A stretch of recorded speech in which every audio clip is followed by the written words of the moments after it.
I want to turn us now to a formal Q&A session.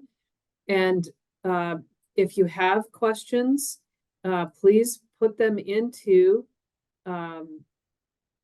the Q&A button on your Zoom. And so, you all did this so efficiently and so quickly that there was so much information here. It's pretty well, it's pretty dense and hard to kind of integrate all that. But the one common thread that I saw across all three presentations is how much social relationships, networking, relationship building, and collaboration is a part of health and well-being. And when improvements can be made in that aspect of our lives, then we get positive outcomes with not only job satisfaction, but we have improvements in our health and well-being. So what I want to do is ask some questions for you both to answer. Obviously, Dr. Robles can't answer the questions at this time, but if you have questions for Dr. Robles, please go ahead and put them in the Q&A, and we may have an opportunity to get some answers to you from his questions. Wendy, do you have a comment or anything you want to say? Sure. There was something that just came into the Q&A that I thought I could bring up. I was typing it, but I share it to everybody about whether we collaborate with unions. And so I have two great examples of collaboration with our unions here. One is the unions for the residents, the medical residents. We've been working with them to try to help minimize bicycle thefts near our hospital. And so I as a bike rider myself, and having had a couple of long days in the clinic to come out to finding my bike missing, I have so much empathy. It doesn't require empathy to have had it happen to you, but I understand how hard that is. And so we're working with our transportation folks to help figure out a way to make bike lockers. The other is our head of housing and hospitality. As I mentioned, we worked with him for the healthy vending. He's been a huge collaborator of ours. All our focus areas are co-led by a senior administrator who has potential ability to translate things to practice, and a faculty member.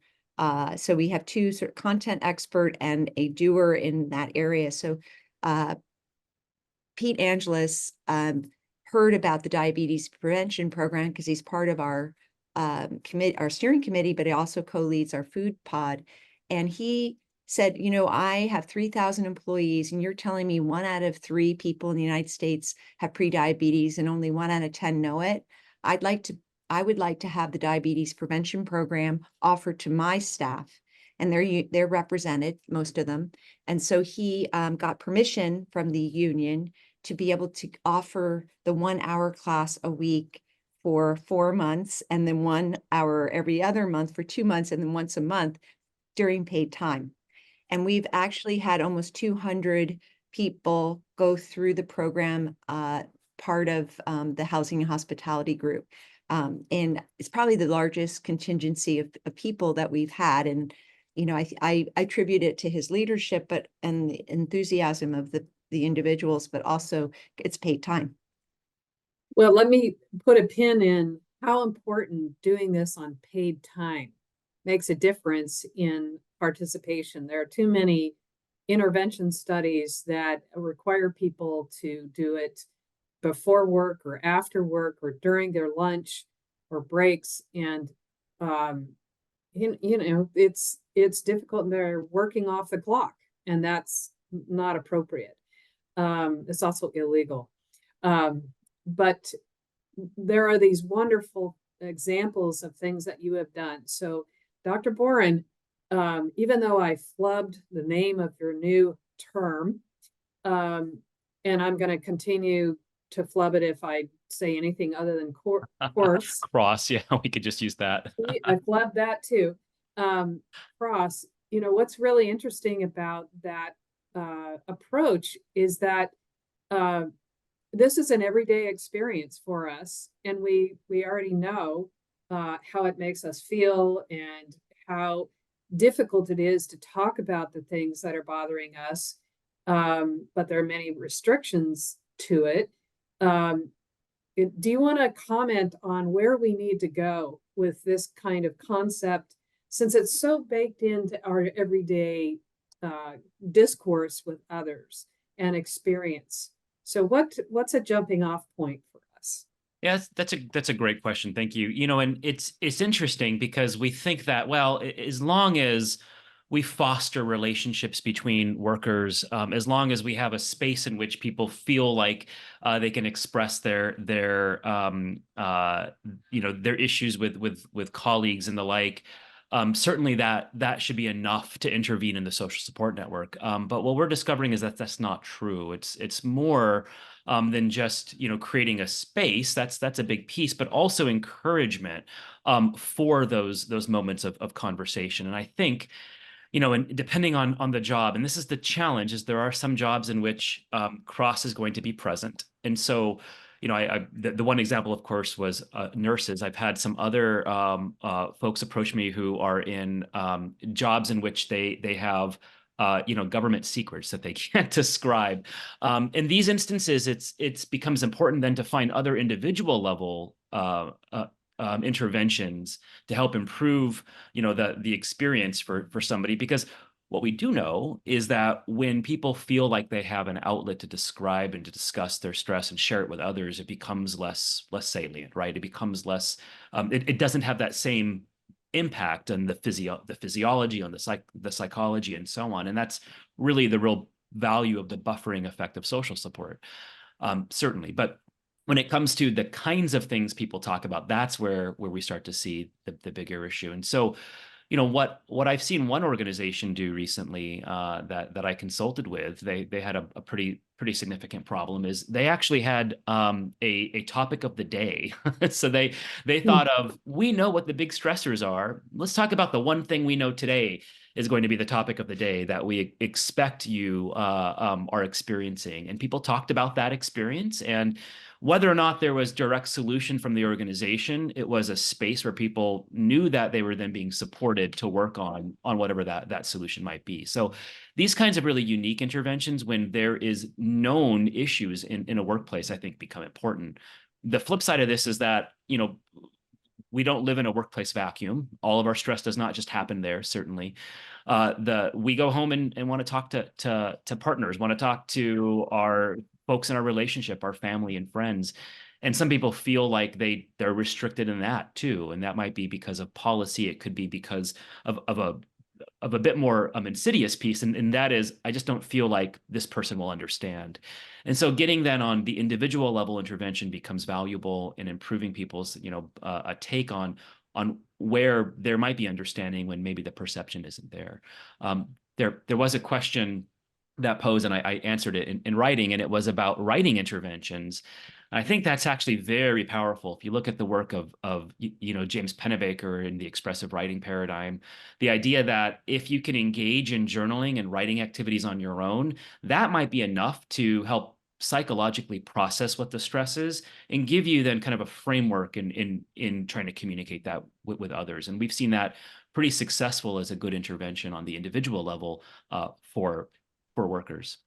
Great suggestions. And one follow-up just comment, and you can respond if you want to, which is, having gone through the pandemic where we suffered a lot of social isolation, one thing that I have noticed and other people have commented on is how the social communications have really been atrophied as a function of not interacting like we did before the pandemic. Is that entering into your mind, Dr. Boren, in terms of how we are reluctant to talk, or maybe we're just not skilled as we were before. Yeah, that's a major issue, I think, and in thinking about how to restructure work, because that's what truly has happened in many ways, right? In the move from, some workers being able to work remotely, and of course not all workers were able to, right?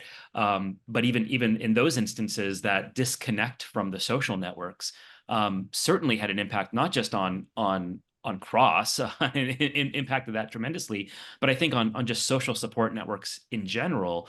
And so, how it's not a matter of returning to pre-pandemic issues. It's a matter of rethinking how we structure work going forward, how we structure building those relationships and building the outlets for being able to communicate. But yes, that becomes certainly has become a major issue. Well, now that we have greater awareness of the impact of this kind of communication restriction, maybe we can build a new form of communication. So it's very helpful.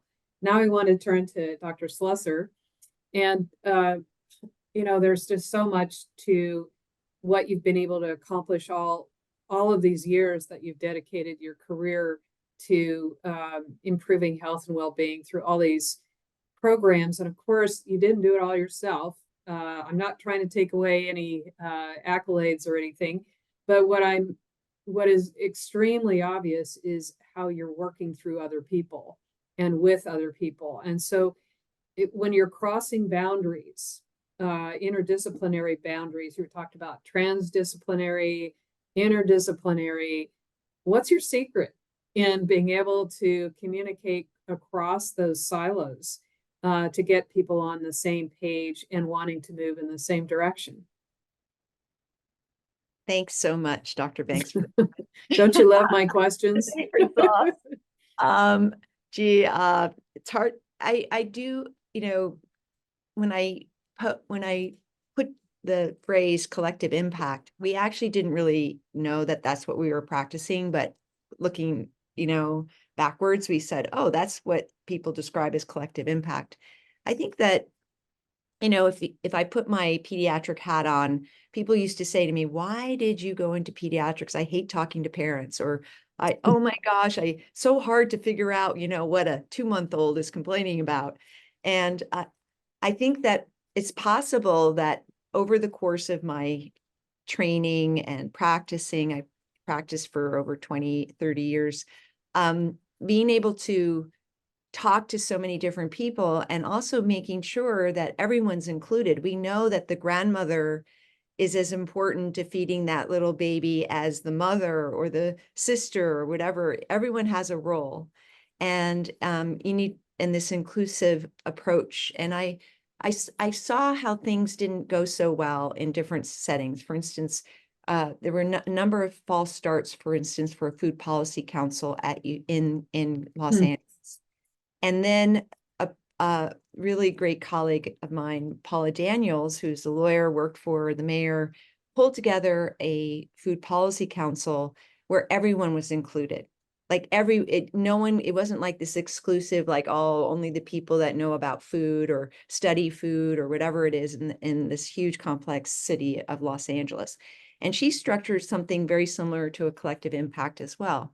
And so my thought is, it's not the community organizing, like, asset mapping and mobilization is the first step to then what do you do next? How do you mobilize?